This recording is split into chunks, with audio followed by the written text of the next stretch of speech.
हे गुरुदेव, अब कलयुग के अंत के संकेत के बारे में बताया है। इसका अंत कब और कैसे होगा बताने का कृपा करेंगे? हाँ पुत्र, अवश्य। आज तुम्हें काल के चक्र के बारे में सम्यक ज्ञान देता हूँ। फिर कभी तुम्हें विस्तार से बताऊंगा।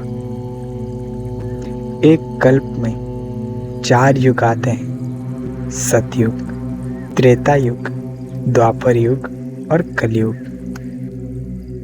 ऐसे कालखंड के अनुसार देखा जाए तो सतयुग का आधा होता है त्रेता युग, त्रेता युग का आधा होता है द्वापर युग और द्वापर युग का आधा होता है कलयुग। कलयुग के आयु के बारे में बोला जाए तो उसका आयु है 4.25 लाख वर्ष के आसपास। लेकिन इतना आयु ब्रह्मा जी से प्राप्त होने के बावजूद कलयुग को भोग होगा केवल 5000 वर्ष। इससे क्यों गुरुदेव? पुत्र, जब कोई व्यक्ति विशेष कोई अपराध या पाप करता है, उसे दंड अवश्य मिलना चाहिए, नहीं तो समाज में संतुलन नहीं रहता।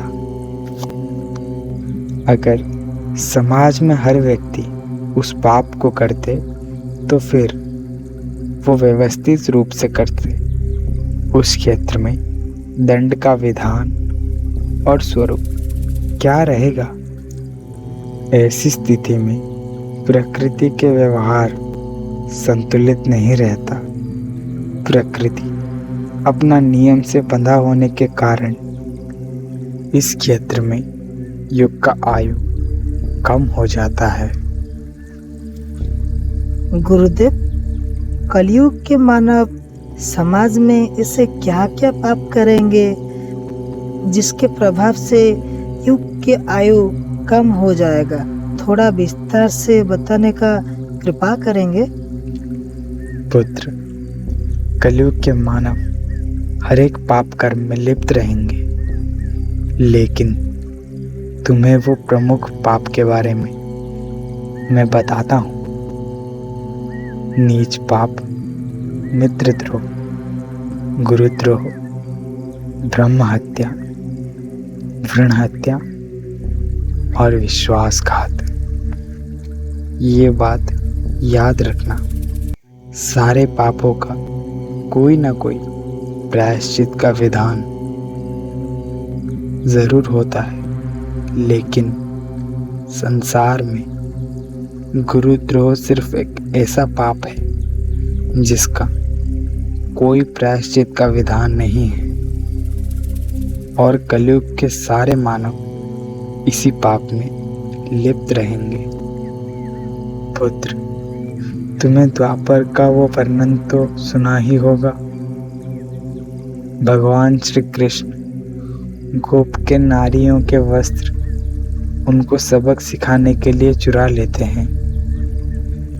जल माँ गंगा का स्वरूप होती है, उसमें नग्न स्नान वर्जित है। वो मातृ हत्या के समान पाप है। पुत्र, गौ माता होती है, उसकी सेवा करनी चाहिए।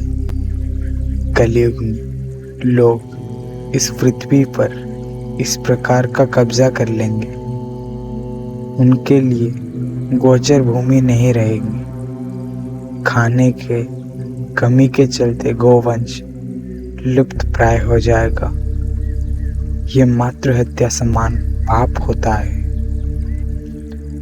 कलयुग में लोग व्यवस्थित रूप से वो सभी पाप कर्म करेंगे जो शास्त्र में वर्जित है, और बोलेंगे ये समय की मांग है। इस परिस्थिति में युग का समय ही घट जाएगा।